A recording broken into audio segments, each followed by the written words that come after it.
এই পর্বে আপনাদের সাথে শেয়ার করছি ডালের পুরি।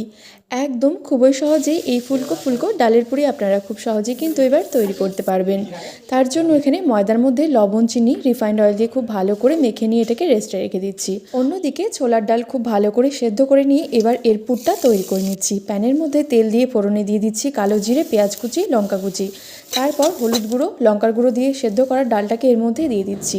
এরপর পরিমাণ মতো লবণ, চিনি, জিরের গুঁড়ো, ধনেপাতা কুচি দিয়ে দিচ্ছি। তারপর নাড়তে নাড়তে ঠিক পুরটাকে আমি এই রকম পর্যায়ে নিয়ে এসেছি। তারপর এইভাবে লাড্ডু করে নিয়েছি।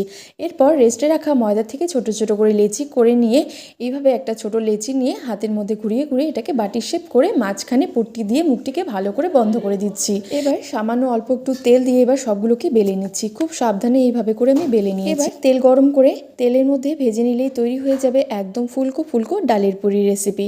তোমরা যারা খাওনি এই ডাল পুরি অবশ্যই একবার খেয়ে দেখো।